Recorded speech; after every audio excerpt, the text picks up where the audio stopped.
الحمد لله الذي أرسل رسوله بالهدى ودين الحق ليظهره على الدين كله وكفى بالله شهيدا.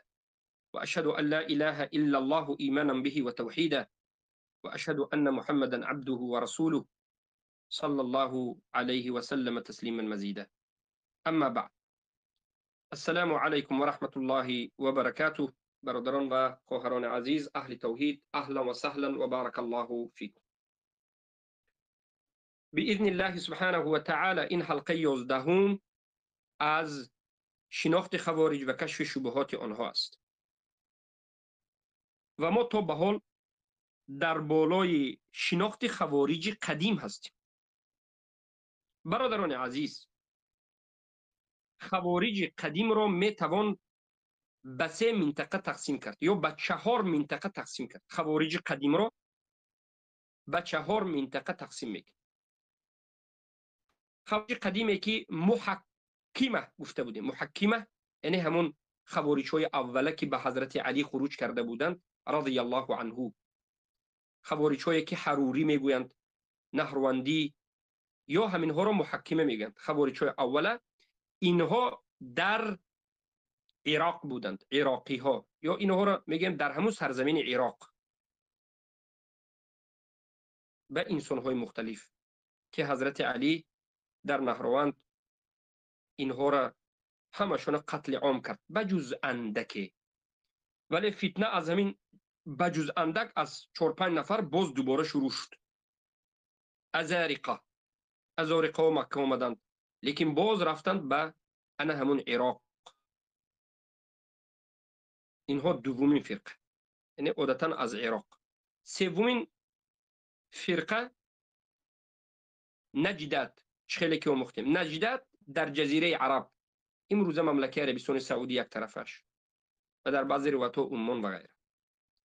و چهارم فرقه، فرقه عبادی ها حاضر و در همون وقتش هم تا به حال اینها خیلی گفتیم دولت عمان تا به حال وجود دارد، خوارج ها.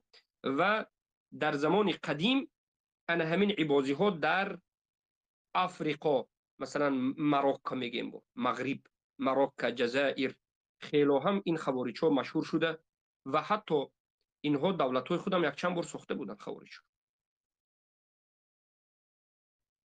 یکی از خوارج ها حتی در افریقا به نام عبدالوهاب حکومت می سازد. خیلی خوارج سخت.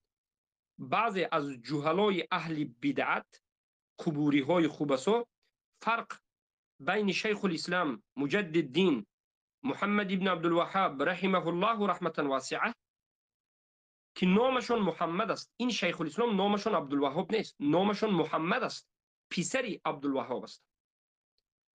فرق بین این شیخ و همون عبدالوهاب که در افریقا بود و خوارج بود کرده نمیتواند.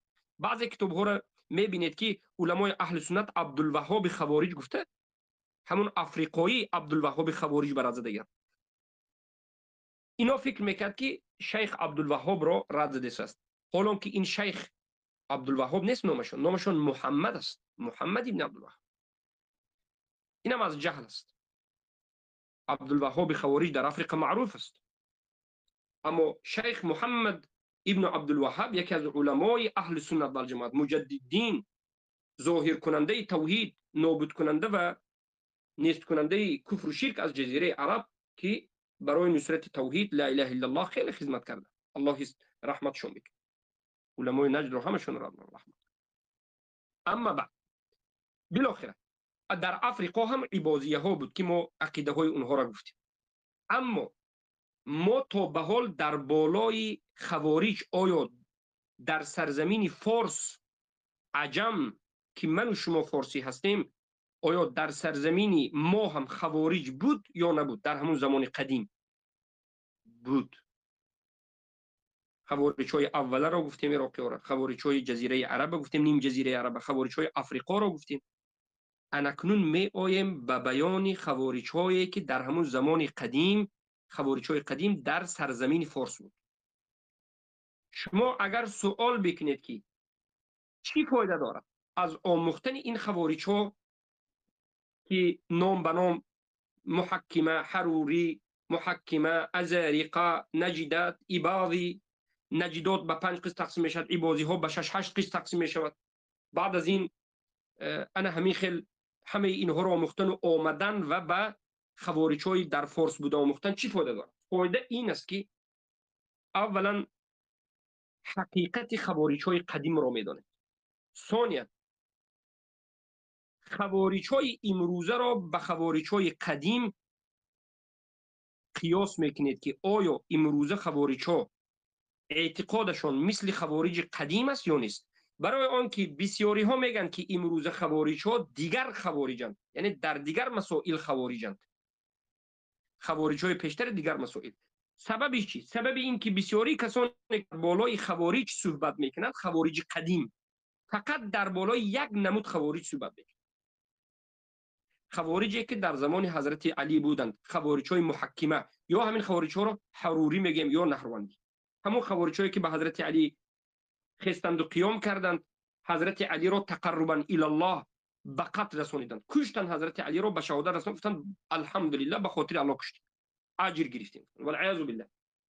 بسیاری کسانی که در بالای خوارج صحبت میکنند فقط همین خوارج ها را میشناسند، از دیگر خوارج ها بیخبرند، اینقدر ضرور هم نمیدانند. اما این خطا است از نظر منهج تحقیقاتی، منهج علمی. این نمود معامله به فرقه شناسی خطا و غلط است و از همین جهت خوارج امروزه را بسیاری ها شناخته نمیتوانند. زیرا تا اصل خوارج های قدیم را نشناسید، مرحله های خوارج ها را نشناسید، در کدام مرحله عقیده های نو به نو زیاد شدن را نشناسید، امروزه خوارج ها را نمیدانید که خوارج است. این فایده ضروریش همین است.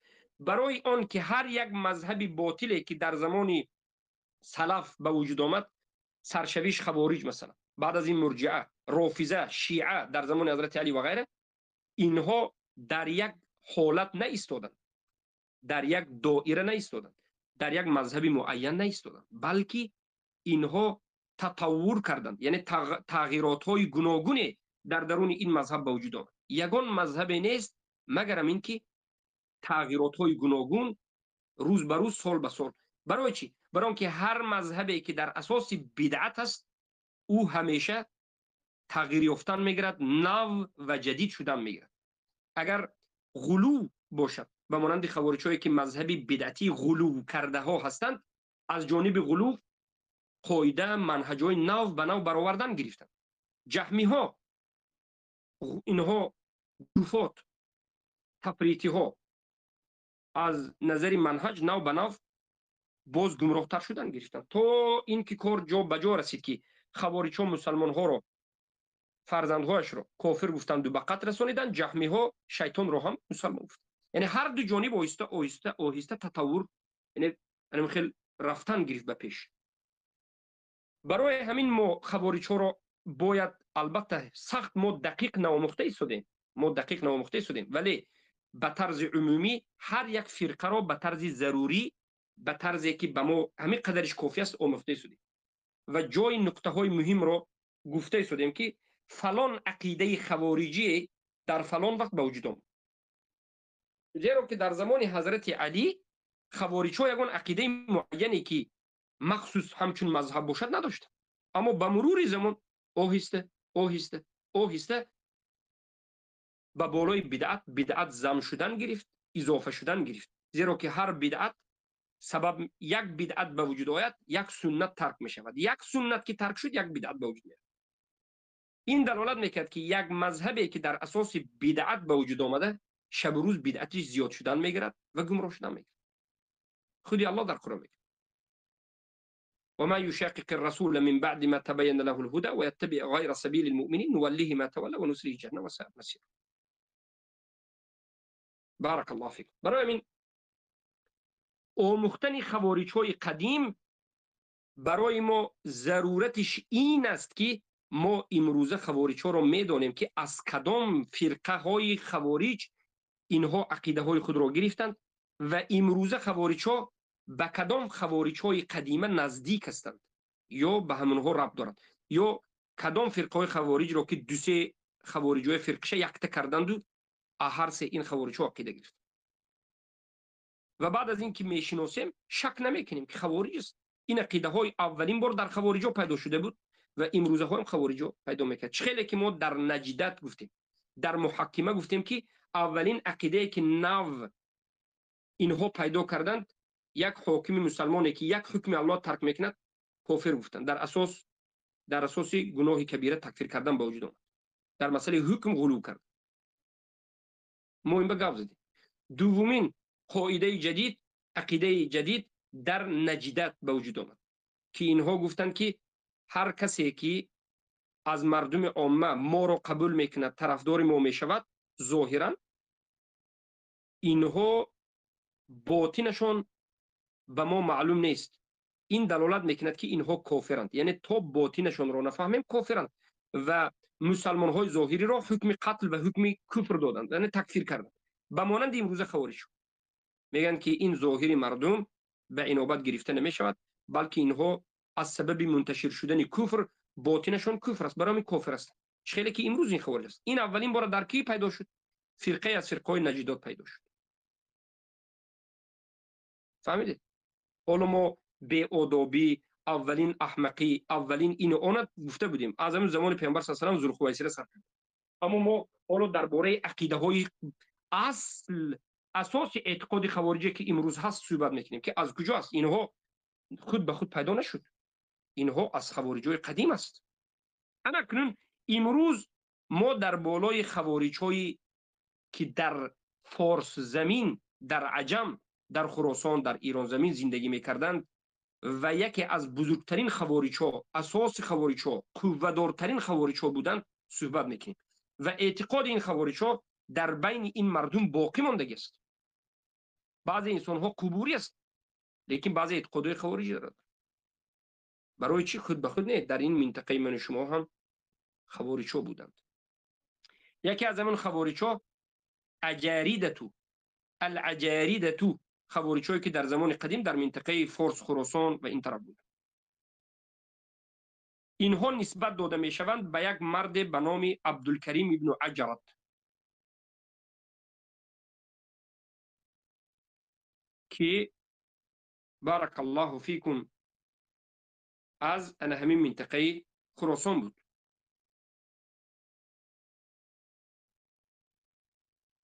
مالطی میگویند که در کتاب التنبیه و الرد صفحه 168 والعجاریده او الجردیه، اجاریده ها، خوارج های اجاریده و جردیه، فرقه من فرق الخوارج الكبیرة، فرقه از فرق های خوارج بزرگ، یکی از فرقه های بزرگ در بین خوارج ها. اجاریده یکی از فرقه های بزرگ، معده چنه. وقد انقسمت فيما بينها الى فرق كثيره. انا همین فرقه بزرگ اجاریده در بین خودش به فرقه های خیلی گوناگون تقسیم شده است. حالا دیده ایستادید خوارج ها این بازی ها به 6 8 قسم، نجدات به 5 6 قسم. ما تا اینجا رسیدن 10 15 تا قریب 20 فرقه خوارج تقسیمات شده گفتیم. النجدات خود خوارج ها به 30 فرقه ها تقسیم شده است و به خصوص اجاریده ها در درونشون چی میشه؟ تفریقه به وجود میاد. اختلف اهل المقالات فی عددهم، اهل مقالات یعنی کسانی که فرقه شناس هستند، علماء فرق هستند، در بیان فرقه های اجاریده اختلاف کرده است. بعضی ها کمتر، بعضی ها زیادتر، به سبب اینکه خیلی هم اینها فرقه زیاد هستند و در بینشون خیلی فروعات و تفریقات به وجود آمده است. انا کو ببینید مالتی میگن که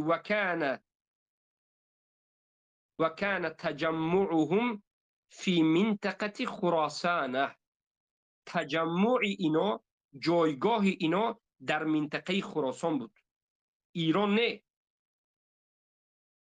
اصفهان نه یا مشهد نه، خراسان.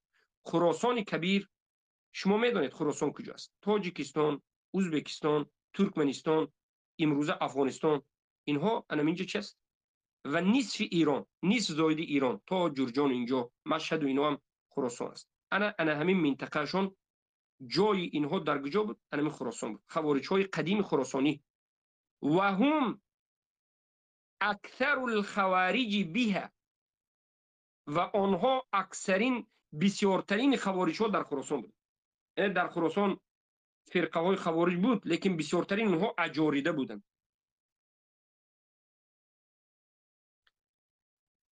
ابوالحسن الاشعری در کتاب مقالات الاسلامیه عددی این فرقه را چند میگه؟ 15 جماعت میگه، یعنی 15 فرقه. خودی همین اجاریده ها به 15 فرقه تقسیم شد. تصور کنید. ولو كان من عند غیر الله لوجدوا فيه اختلافا كثيرا. هر چیزی که از غیر دین، از غیر آورده فرستاده الله هست، از غیری در نزد الله بوده است، در بین او اختلافی بسیار دیده می شود. یگانه مذهبی که تفرق ندارد مذهب اهل سنت است، یعنی قرآن و سنت مذهب سلفین اومد. دیگه مذهب ها خیلی افتراق دارد. مذهب اهل سنت و جماعت تا حاضر 1450 سال شده است. یعنی مذهب اهل سنت به این معنا که پیروان قرآن و سنت فهم سلفین اومد. یگان دیگر مذهب ندارن، یک مذهب. اگر شما بگید که مالکی چی، شافعی چی، حنبلی چی، حنفی چی، اینها مذهب اعتقادی نیستند، اینها مذهب فقهی است. همشون در اعتقاد یک هستند. ابو حنیفه خطا کردند، علما ابو حنیفه رو مرجئه گفتند، نگفتند که بله اینم یک فرقه ما است، گفتند که مرجئه است، خطا است. اما مسائل احکام، مسائل اجتهادی، بابهای اجتهادی، بعض نظرها دیگر است. اما مهم این است که عقیده است. بارک الله فیکم. مثلا میگن که المیمونیه یکی از نام های اونها، الخلفیه، الهمزیه، الشعیبیه، الخازمیه. بعضی ها همین حازمیه میگن، خا، حرفی خا کتی، الخازمیه مشهور. اما در بعض کتاب ها، در بعض نسخه ها، بعض علما خانه و حازمیه تو گفته است. نواد و بعض کتاب ها بخونید حازمیه، معناش نیست که شیخ احمد ابن عمر الحازمی رو کسی حازمیه میگه. خیلی که امروز بعضی ها حضرت شیخ احمد ابن عمر الحازمی رو به خوارجی اینیون طعنه میزنن. البته کمی بعضی خطاگی دارند، اما خوارج گفته نمیشه. اما خازمیه در زمان قدیم بود یا حازمیه در همین منطقه خراسان. المعلومیه، المجهولیه، السلطیه، الثعالبه، الاخنسیه، المعبدیه، الشیبانیه، الرشیدیه، المکرمیه. نظر کرد به کتاب مقالات الاسلامی مجله یکم صفحه 177 تا 182 میبینید این چیز. اما بغدادی باشد، در تاریخ بغدادی 10 فرقه میگه. در کتاب البته الفرق بین الفرق صفحه 94 و در کتاب الملل و النحل مجله یکم صفحه 130 آمده است که بغدادی الفرق بین الفرق آمده است صفحه 94 که 10 فرق میگه. شهرستانی 16 فرقه میگه مثلا. خیلی که الملل و النحل میگه. مقصد چیست؟ مقصد این که یک فرقه در خراسان بود، مشهور و معروف، قوی، حتی حکومت میکرد، حکومت دستش گرفته بود یک منطقه. اجاریده گفتنی خوارج شد، ولی اینها باز 15 16 از 10 زیاد فرقه بین خودشون داشت.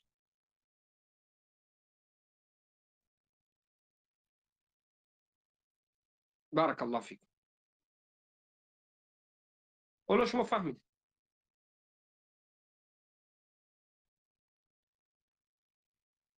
کنون عقیده های انا همین اجاریده ها رو بیان میکنیم. یعنی همین خوارج هایی که اجاریده و در منطقه خراسان بودند و اینها از همه خوارج بسیارترین خوارجی ها، بقوتترین خوارج در خراسان همینا بودند. چرا من این رو میگم؟ برای که غیر از این با دیگر خوارج ها، دیگر گروه ها هست که ما میگویم با در دوام سخن. لیکن از درون خوارج های منطقه خراسان، از همه خوارج های پرقوت انا همین اجاریده بود. اینا چی عقیده داشت؟ عقیدهشان به مانند محکمه، در مسئله حکم محکمه. همه خوارج ها در مسئله حکم عقیدهشون به مانند محکمه، در مسئله گناه کبیره تکفیر، یعنی همون عقیده را دارند. حضرت علی را مثلا بعد دیدن و تکفیر کردن، حضرت معاویه را رضی الله عنه و یا هر کسی که حضرت علی معاویه را دوست دارد و غیره، یا گناه کبیره که تکفیر کردن، یا محکمه در مسئله حکم ترک کردن یک حکم الله تکفیر کردن به تسلسل به تکفیر رفتن، اما با یک زیادتی داشتن. اینها یک زیادتی بدعتی نو این بود که خیلی که در مقالات الاسلامیین مجله یکم صفحه 177 آمده است، میگه که اینها فقط یک رأی زیادتی به همون رأیی که پیشتر گفته بودیم دیگر خوارج ها داشتند، به همون یک فکر زیادتی با اضافه کردند. یزعمون انه یجب ان یدعى الطفل اذا بلغ وتجب البراءة منه قبل ذلك حتى يدعى الى الاسلام ويصفه هو. اینها میگفتند که فرزندهای مسلمان هم کافر هم، البته گپ درباره کافر نه، فرزند کافر نه، گپ درباره فرزند مسلمان میرود. خوارج ها میگفتند که فرزندهای مسلمان تا به بلاغت رسیده یک مرتبه دعوت کرده اونها را مسلمان کردن، اونها همچون کافر معامله کرده میشن و از اونها باید براءت کرده شد. یعنی همون پسرهای مسلمانی که پیامبر گفتن که فرزندهای مسلمان چی است؟ فرزندی که پدرش مسلمان است مسلمان است. اما من شما میدونیم که همین پسر بچه جاهل است، نمیداند بسیار چیز، 8 ساله 9 ساله 10 ساله بسیار چیز نمیداند. در نزد اهل سنت مسلمان است، مسلمانی حکمی مسلمان است. این چه مسلمان حقیقی است که با چی میشد در سن تمیز وفات کنه جنت میرد. اما خوارج ها میگن که این نه مسلمان حقیقی نه حکمی، بلکه در همین وقتی که کودک مسلمان تا سن بلاغت میرسد این کافر است میگن و از این باید براءت کرده شود، زیرا که این یک جاهل است و چی میگن باید که دعوت کرده شود. یعنی هر کودک مسلمان کافر است براءت کرده میشود، همچون کافر معامله میکرده میشود تا زمانی که او به بلاغت میرسید شما یک بار دعوت میکرد. یا بعضی خوارج ها گفتن که تا سن تمیز شما یک بار او به دعوت و عقیده خوارجی را گویا میرسانند، اگر قبول کرد مسلمان شد، نکرد کافر است. فهمو شد برادر؟ این یک عقیده نوی بود که اجاریده ها همراه کردند. یکی از فرقه های دومی که خوارج المیمونیه که از همین اجاریده ها است، پیروان میمون ابن خالد از اجاریده بود. این از بلخ بود. بلخ میدونید در کجاست؟ در افغانستان است بلخ. این شاعرها رو میدونید که بلخی.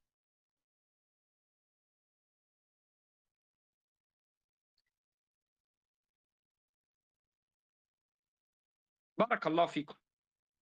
اما انامین میمون ابن خالد از همون فرقه بزرگ خوارج یعنی اجاریده های خوارج با همین عقیده خوارجی بیرون می شود، لیکن یعنی عقیده خوارجی اجاریده، لیکن با چیز زیادتی میکرد، قدری، مائل به قدر بود.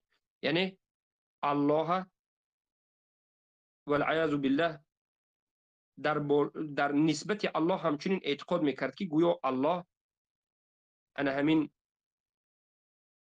به وجود آمدن شرها را نمیداند و علم نداشت، والعیاذ بالله. یعنی عقیده کفری قدریه که شما باید برای شناختن قدریه خیلی درس‌های مهم است که در شرح ارکان 6 ارکان ایمان را که ما شرح دادیم گوش بکنید. چقدر اونجا ما درباره قدریه صحبت زیاد کردیم.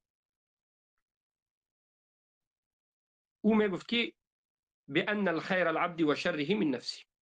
از قدریان بدتر میگفت که هم خیر هم شر از خود انسان است و اثبات میکرد فعل رو به انسان، هم سرشویش رو هم خلقش رو. سبحان الله.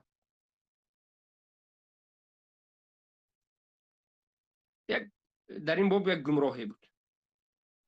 و این چنین خوارج ها همچنین اعتقاد داشتن که اعتقاد غلو که اینها را علما کافر گفته تکفیر میکردند. نکاح کردن زوات المحارم را، یعنی زنهایی که از محارم است، محرم است، حرام است، نکاح کردنش ممکن است، حلال میگفت. و انا همینها سوره یوسف این کار میکرد. شما نظر کنید به کتاب الادیان و الفرق، خودش ای بازی است، ذکر میکند صفحه 104. مقالات الاسلامی به اشعری عقیده نو ذکر میکرد، مجله یکم صفحه 177. الفرق بین الفرق به بغدادی صفحه 280 به ذکر میکرد. الملل و النحل به شهرستانی هم مجله یکم صفحه 129 به ذکر میکرد.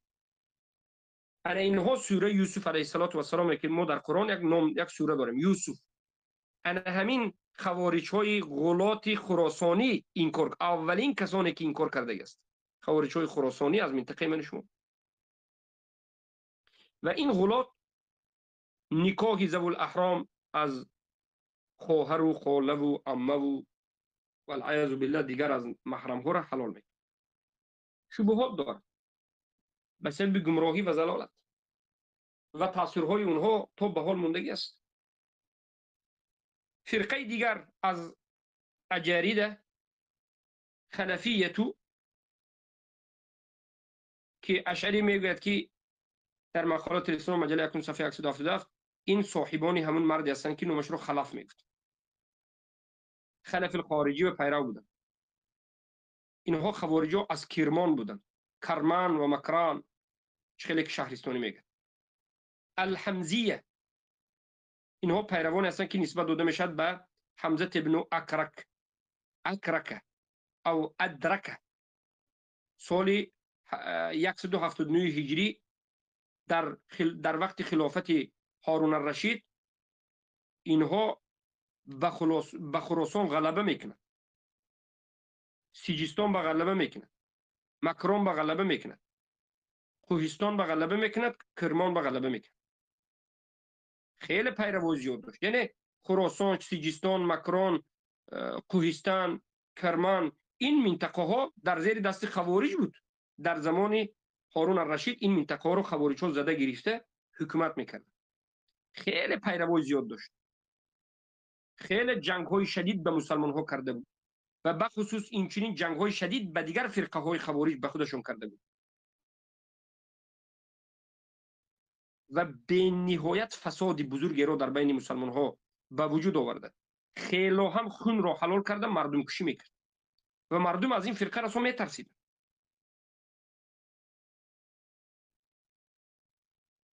سبحان الله. تا اینکه وقت به کار رسید که در خراسان،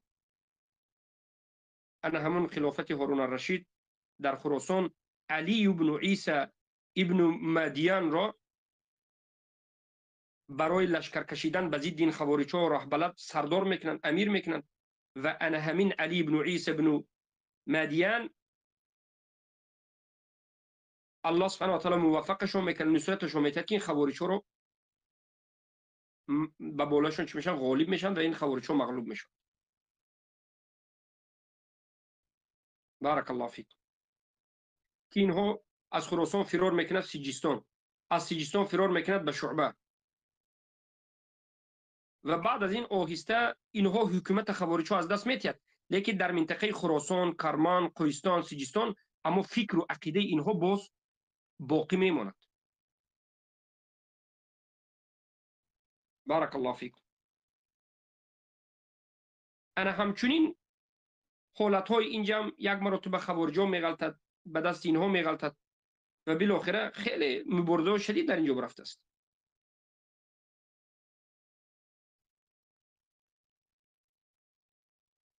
تا اینکه در نیشاپور عبدالرحمن نیساپوری میبرند و اینها را تا آخرش نابود میکنند.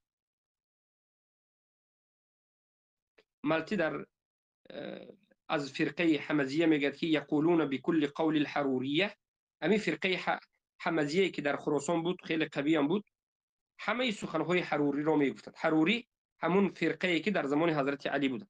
ما چی گفتیم؟ اونها حضرت علی را تکفیر میکردن، معاویه را تکفیر میکردن، در حکم الله سبحانه و تعالی غلو کرده بودند، به گناه کبیره تکفیر میکردند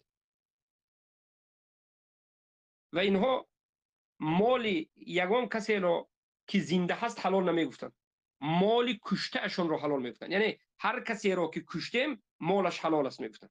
برای همین حکم تکفیر می برآوردند، آدم ها را میکشتند و مالش میگرفتند مسلمان ها.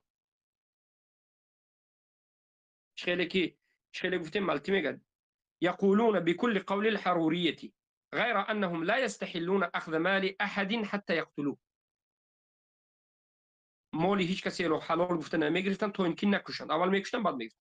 فإن لم يجدوا صاحب المال لم يتناولوه. اگر صاحب مال رو نیابند از این مال نمیگرفتند، استفاده نمیکردند، نمیخوردند. دون ان يظهر صاحبه. تا زمانی که صاحبش وجود نداشت. صاحبش رو یافتند میکشتند. فیقتلوه میکشتند. فاذا قتلوه اگر کشند بعد این مال حلال است میگفتند. و انامین رو به خودشان شریعت کرده بود. سبحان الله. التنبيه والرد للملطي صفحه 56 نظر کرد. و این دیگر کتابم بوده است، مقالات و غیره.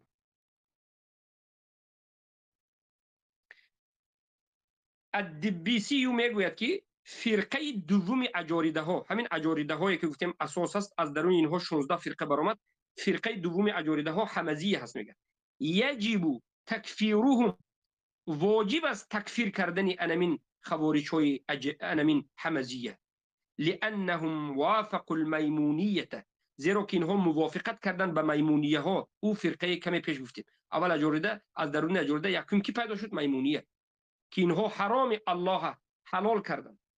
زنهایی که حرام است نکاح کردن ممکن است اینها جایز گفتن. و قرآن سوره یوسف انکار کردن. و این حمزیه هم به این چی به همین اعتقاد باطل و کفر رفت. لانهم وافقوا الميمون الا انهم قالوا اطفال الكفار في النار. و این با به خودش، این حمزیه هم به خودش با فرقه داره. بارك الله فيكم.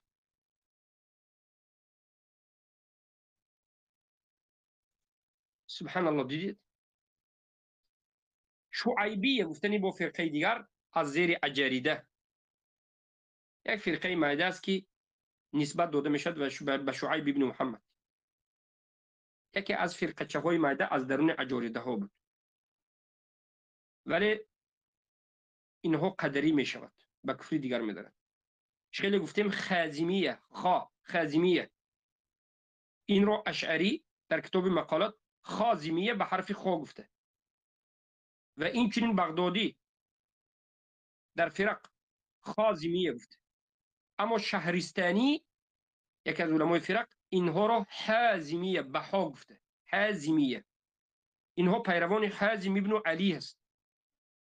و اینها از درون اجاریده ها، از فرقه اجاریده، بسیارترین فرقه که در درون اجاریده بود، یکی از بسیارترین همین حزمیه ها هستند که اینها سیجستانی بودند. سیجستان ایران حالا هم است.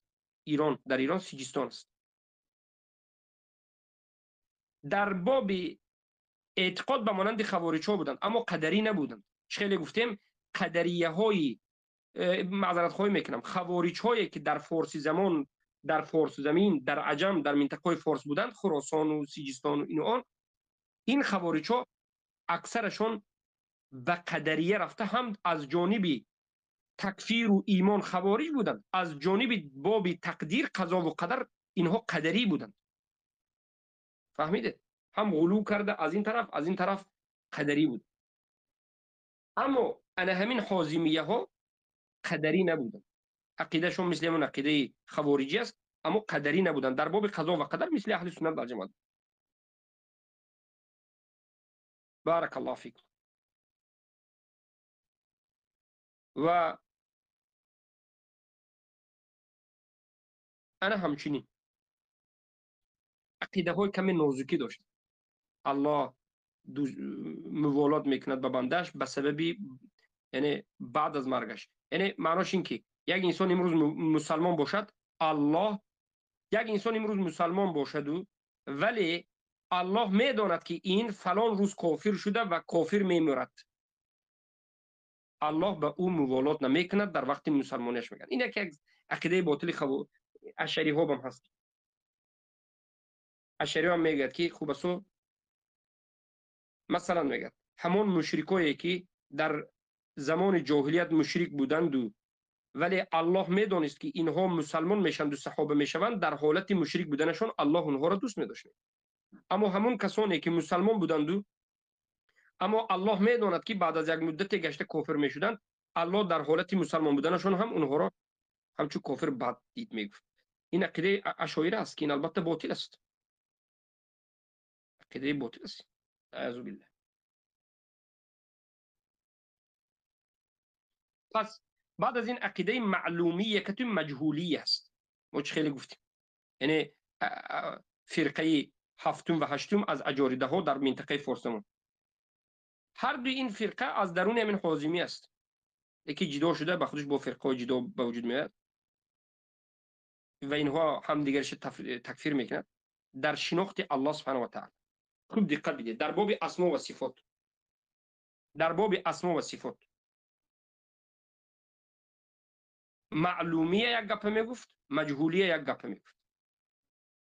معلومیه همچین عقیده داشت که ان من لم يعرف الله تعالى بجميع اسمائه فهو جاهل به والجاهل به كافر.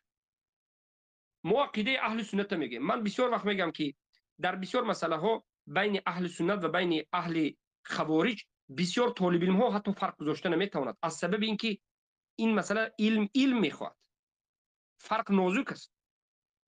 مثلا ما اهل سنت و الجماعت میگیم که جاهل بودن در حق الله این کفر است. هر کسی که معرفت الله نداشته باشد، جاهل باشد در حق الله، کافر است. بله، الجاهل بالله کافر.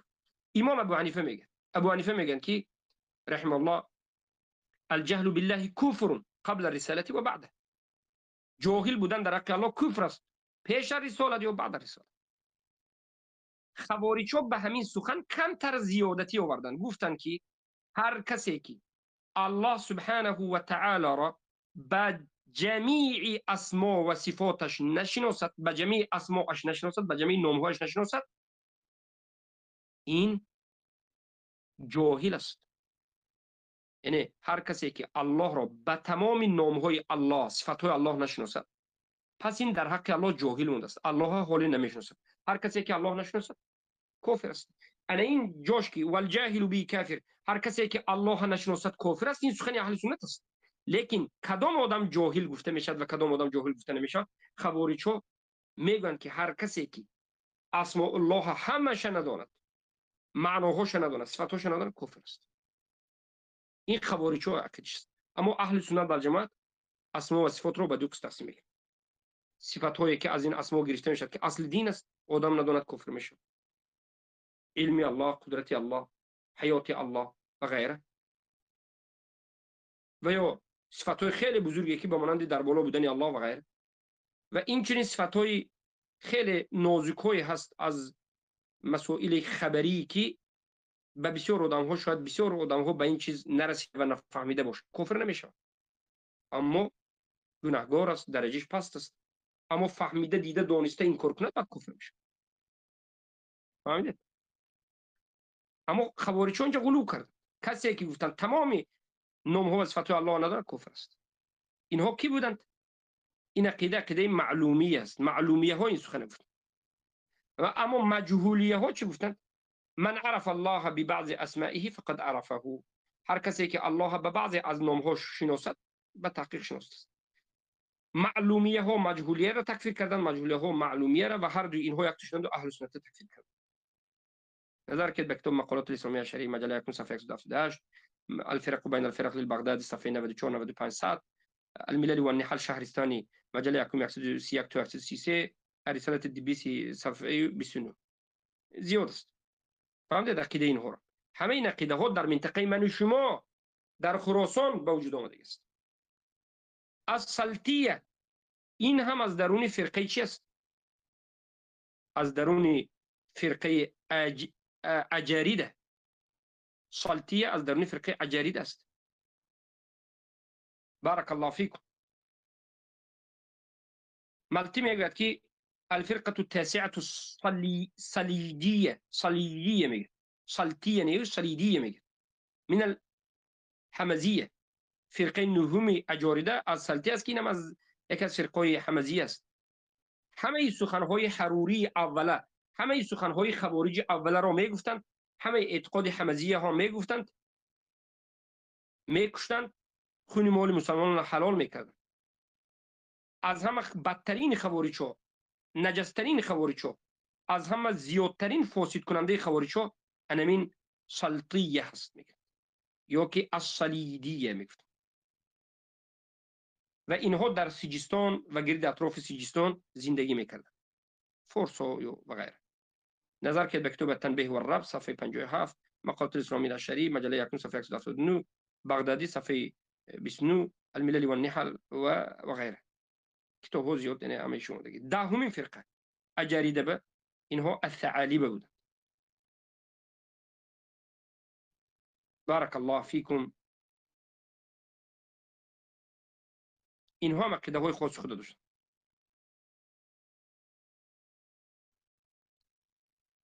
بارك الله فيكم. إنهم يقولون كي وسبب انفصال الثعلبة عن الكريم أن رجلا خطب بنت ثعلبة فطلب منه ثعلبة بيان المهر، وقبل أن يخبره الخاطب بالمهر أرسل المرأة لترى البنت هل هي البالغة معرفة بالإسلام على الشرط المطلوب أم لا، فقالت أمها للمرأة هي مسلمة سواء بلغت أم لا، وطور الأمر إلى أن بلغ عبد الكريم. يعني السبب یک چیزی ناجیز اختلاف موجود و فرقه موجود. سبحان الله. فرقه ها گوناگون است، فرقه ها گوناگون است و حتی کار به جای رسید که خوارج هایی که اهل سنت تکفیر میکنند برای حکم الله قیام کردند، عاقبت کارشان رفته چی شد؟ یکی از فرقه های اینها الاخنسی است و یکی از اینها المعبدی است. اینها چی گفتند؟ اینها گفتند که سبحان الله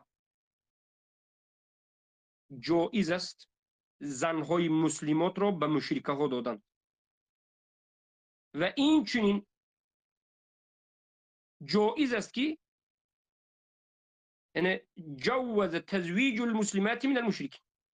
خیلی که شهرستان ذکر میکنه جایز دانستند که زنهای مسلمه را به مشرکین، مردهای مشرک داده شد.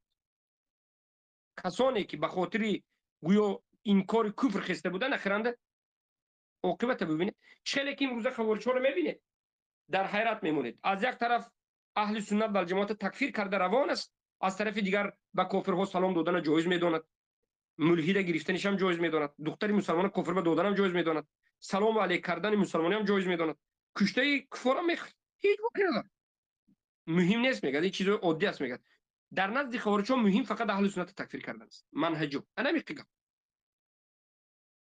عینا همین سخن پیامبر گفته یقتلون اهل الاسلام و يدعون اهل الاوثان. اینها میکشند مسلمان ها را، میگذارند کفار مشرکین. شب روز حرکتشان، دعوتشان، کوشششان، تکفیرشان اهل سنت. هرگز به ضد شرک و کفار مشرکین مبارزه نبردند. اینها مشرک گفته اهل سنت میزنند، شرک و کفر گفته عقیده اهل سنت میگن،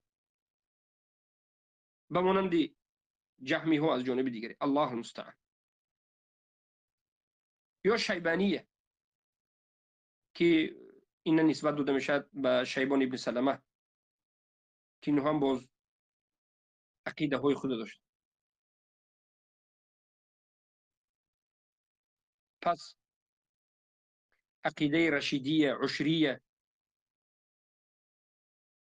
که اینها هم با عقیده های خود داشت.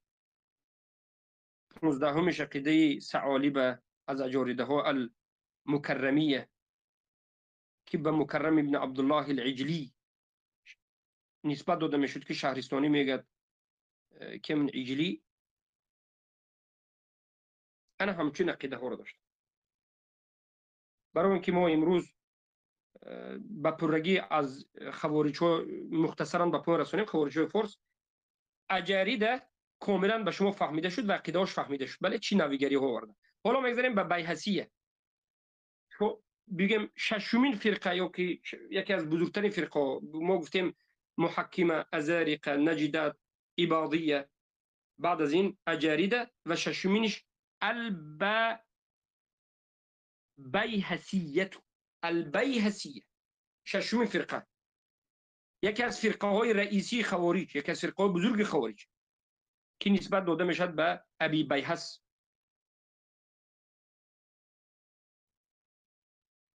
و همه علمای فرقه اینها رو یعنی انا بیهسیه گفته است.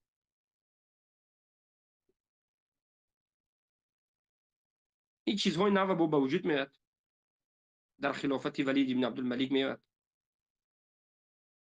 انا همون حجاج ابن حجاج الظالم، حجاج ثقفی، در همون وقت از ابا بیحس طلب میکند که در این مسئله توبه کند و بالاخره او فرار میکند به مدینه و انا همچنین اینها هم یعنی به مشکلی ها ببینید گرفتار است. اما چی بدعت ها را این به وجود آورد؟ این بدعت های را به وجود آورد در خوارج‌ها که یگان نفری از خوارج‌ها پیش از این چنین بدعت ها را هم به وجود آورده بودند، یعنی به تماما نو. این قربانی کردن را پیش از روز قربانی جایز میدونست. یعنی امروز قربانی نیست، عید قربانی امروز نیست، قربانی فردا و پس فردا است، یا کدام وقت خود قربانی کردن جایز است. در حالتی که الله سبحانه و تعالی در سوره مائده دوم میگه که یا ایها الذين امنوا لا تحلوا شعائر الله ولا الشهر الحرام ولا الهدي ولا القلائد. اینها را شیطان تا به درجه فریب داد که اینها حتی آمدند و گفتند که نکاح کرده گرفتن زن مجوس، یعنی زنهای مجوسی آتش پرست رو زن کرده نکاح کرده گرفتن درست است. در حالتی که یگان نفر از صحابه تابعین سلف نگفت. اینها خوردن هر یک پرنده ای که ناخن دارد و نول دارد، بمانند عقاب، بمانند داغ، پرنده های درنده ای که از نظر منهج پیامبر صلی الله علیه و سلم گذاشته حرام است، صحابه حرام میگفتن، اینها حلال کرد. ما میگیم پرنده های حرام به دو حالت فهمیده میشد: به پنجشاخه های دستش که درنده است و به نولش بمانند عقاب، بمانند اینمی. اینا گفتن حلال است. دلیلشون گفتن قل اجد فيما اوحي الي محرما على طعام يطعمه الا ان يكون ميتا او دما مسفوحا او لحم خنزير. غیر از این دیگه همه چیز حلال است. غیر مرده، غیر خون ریخته و غیر خوک، دیگه همه چیز حلال است. و انا همین ها یک عقیده را به وجود آوردند که امروزه خوارج ها در همین عقیده 100% پیروی میکنند. یک سخنی را گفت که هیچ کسی نگفته و اینجا میگوید که صاحب کتاب ادیان میگه که از عجائب این فرقه این است که میگه و من عجائبه ان الامام اذا كفر كفرت الرعیه الشاهد منهم والغائب. اگر حاکم کافر شود، رعیت هم، مردمی که در همین حکومت زندگی میکند، همه اش کافر میشود. خوارجو میگن شاهد و غائبش فرق نداره. نظر کنید به کتاب ادیان صفحه 104. برای همین علما چی گفتن؟ BBC میگه که فرقه دوم از خوارج‌ها در همین منطقه، البته این اصلش در عرب و به این منطقه فارس هم تاثیر گذاشته، بیهسی هست که میگه که یجب تکفیرهم، فرض است تکفیر کردن اینها، لانهم وافقوا القدریه فی اسناد افعال عباد الیه، زیرا که اینها قدریه ها از جانب غلو به قدریه گذاشته.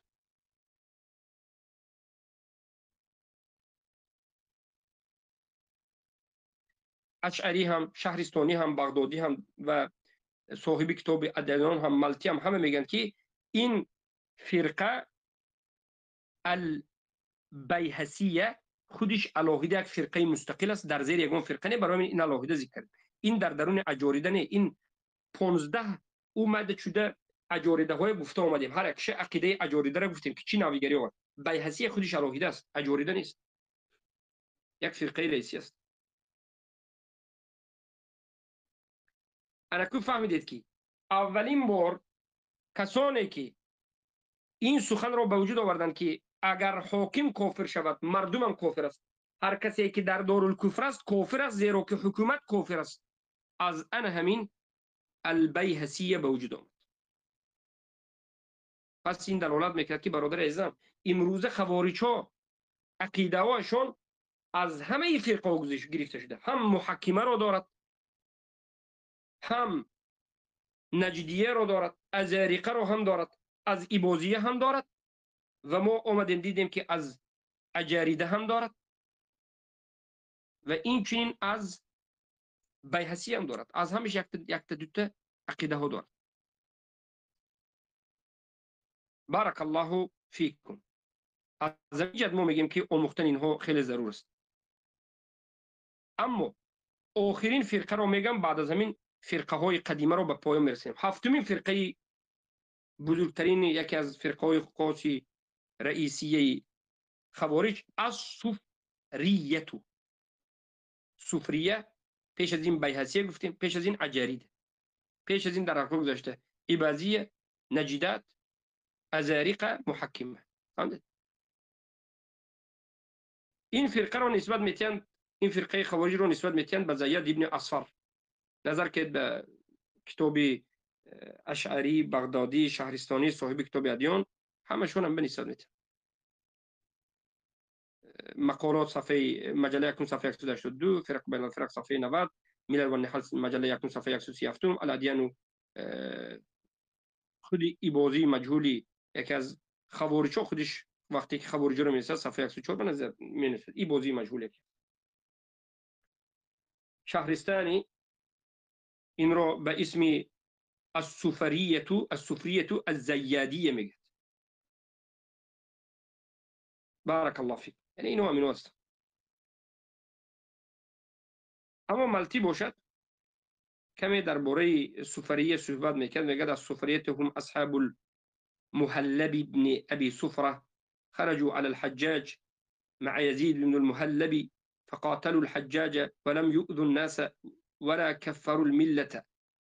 اینها خروج کردند به حجاج همراه یزید بن المحلب، با حجاج جنگیدند اما مردم اذیت ندادند، مردم مسلمان به خروج نکردند و ملت رو هم تکفیر نکردند، یعنی تکفیر بالعموم نکردند. خیلی گفتیم خوارج پیش گذشته تکفیر بالعموم میکرد. ولا قالوا بشيء من اقوال الخوارج الذي تقدم ذكره. خوارج پیشتر سخنش نگفتند و غیره. مالتین سخن رو در کتاب التنبیه و الرد صفحه 56 بود.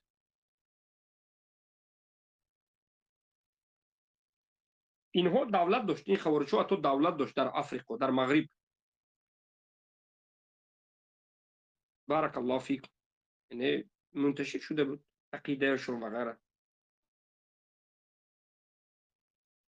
و بعد از این شکست خوردن با دعوتشون سری ادامه میکرد، یعنی خوارج رو زده شکست میدادن با دعوت ادامه میداد. اینها قولهایشون همین است که میگفتند،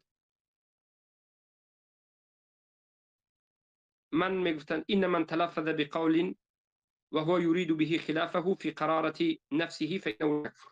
جهمش تقریبا رفته بود.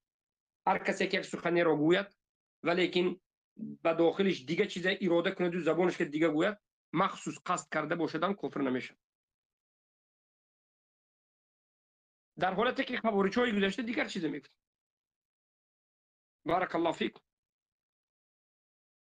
و از این فرقه هم فرقه های گوناگون به وجود آمد. یعنی ما هر یک فرقه که خوارج دارد از درونش 10 فرقه میبرد. سبحان الله. شهرستانی میگه که از اعتقاد اینها همین بود که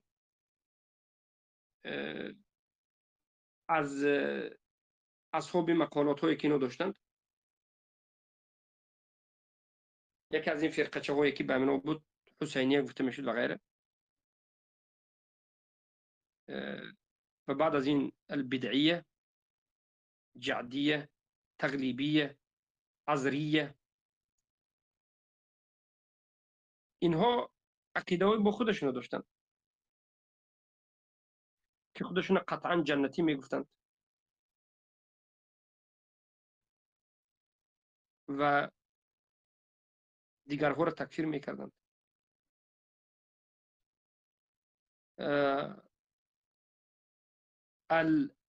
النجرانیه اومد که اینها هم عقیده خود داشتند. الاعصمیه اینها هم عقیده خود داشتند که باز به همون عقیده های نازک داخل میشدن. اما او فرقه هایی که در فارس بود، اجاریده که گفتیم، اجاریده که در فارس بود، انا همونها در بین اجاریده ها اجماع این کار شده بود، اجماع و قیاس. گویندگان اجماع و قیاس اجاریده ها این کار میکردن. یکی از همون 15 فرقه که ما گفتیم،